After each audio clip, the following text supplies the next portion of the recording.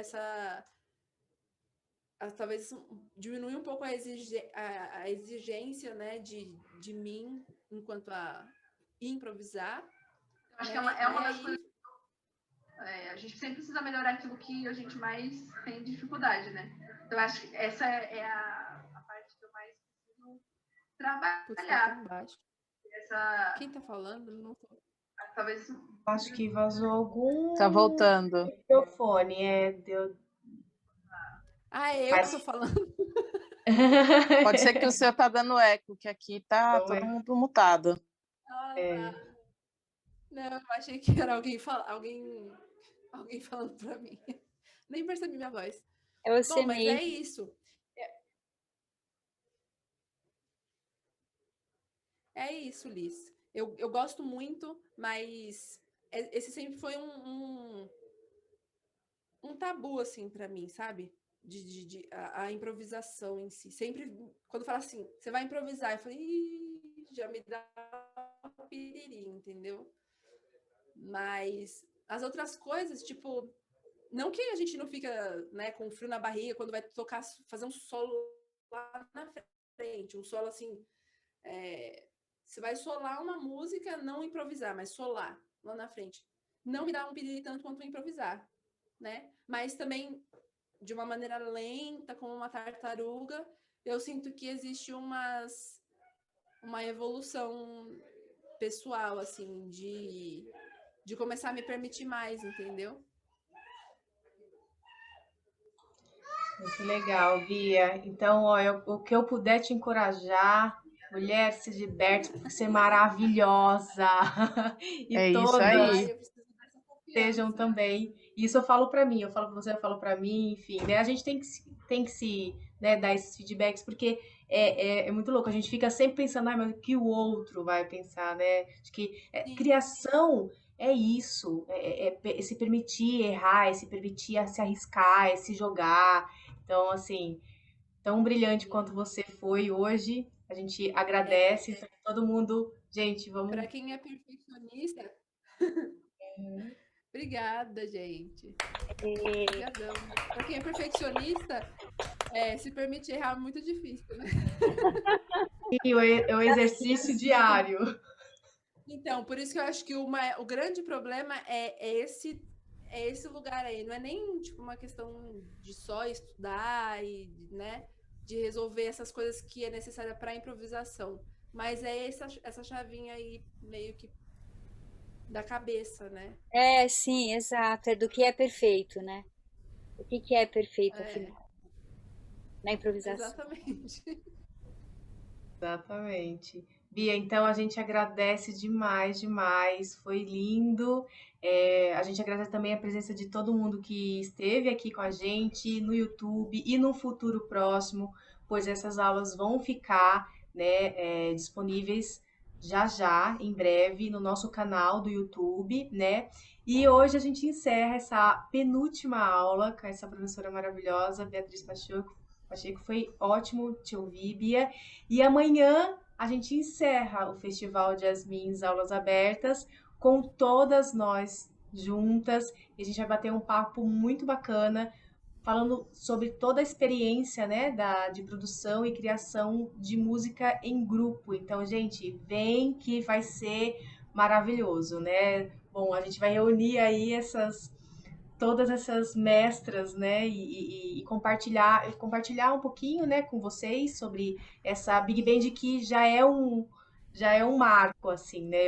Eu sou orgulhosa de estar na Jasmins, né, assim, de fazer parte dessa família, porque é gigantesco tudo isso, né, esse grupo inteiro e todas essas mulheres maravilhosas que fazem parte. Então é isso. Uma boa noite a todos vocês. Ótimo final de semana e a gente se vê amanhã, domingão. Brava, Bia!